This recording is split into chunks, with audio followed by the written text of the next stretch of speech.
ഞാൻ Ranju Rajesh, law of attraction പ്രാക്ടീഷണറാണ്.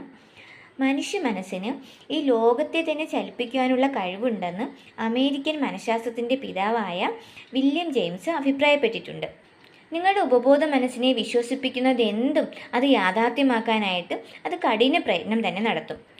നമ്മുടെ ബോധ മനസ്സും ഉപബോധ മനസ്സും തമ്മിലുള്ള പ്രവർത്തനങ്ങളെപ്പറ്റി അറിവില്ലാത്തത് കൊണ്ടാണ് ഈ ലോകത്ത് ഇത്തരം ദുരിതങ്ങളും കലഹങ്ങളും പ്രശ്നങ്ങളും ഒക്കെ ഉണ്ടാകുന്നത്.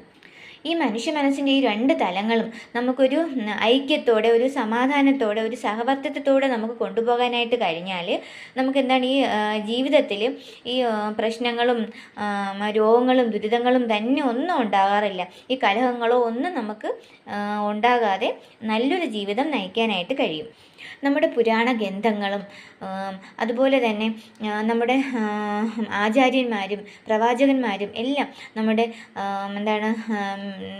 ഈശോയും അതുപോലെ ബുദ്ധനും ലാവോസിയും തുടങ്ങിയ പ്രവാചകന്മാരെല്ലാം പറഞ്ഞിട്ടുള്ളതും ഇതേ ഒരു തത്വം തന്നെയാണ്.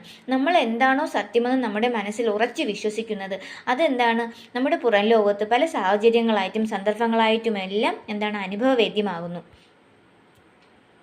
ഇതുതന്നെയാണ് ജീവിതത്തെ സംബന്ധിച്ച് ഏറ്റവും പ്രധാനപ്പെട്ട നിയമവും.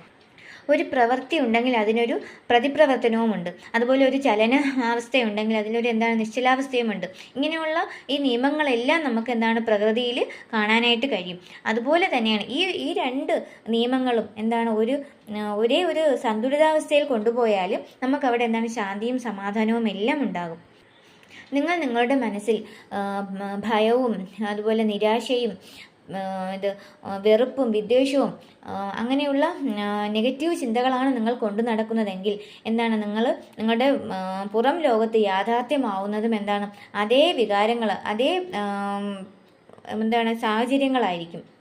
നിങ്ങൾ ആ ഒരു നെഗറ്റീവ് ചിന്തകൾ കൊണ്ട് നടക്കുമ്പോൾ ആ ഒരു നെഗറ്റീവ് വികാരങ്ങളായിരിക്കും നിങ്ങളുടെ ഉള്ളിൽ ഉണ്ടാവുന്നത്. അപ്പോൾ ആ ഒരു നെഗറ്റീവ് ആയിട്ടുള്ള വികാരങ്ങൾ ആ ഒരു തക്കം പാർത്തിരിക്കും പുറത്ത് വരാനായിട്ട്. അത് പുറത്ത് വരുന്നത് പലതരം രോഗങ്ങളുടെയും അതുപോലെ തന്നെ പലതരം രോഗങ്ങളായിട്ടും ആങ്ഷൈറ്റിയും ഡിപ്രഷനും അങ്ങനെ പല നെഗറ്റീവ് അവസ്ഥകളിലൂടെ ആയിരിക്കും നിങ്ങൾക്കത് പ്രകടമാവുന്നത്.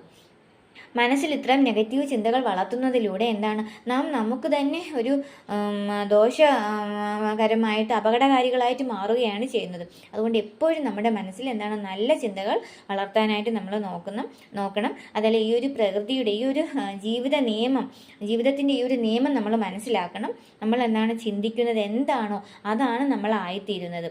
അപ്പോൾ എല്ലാവരും നല്ല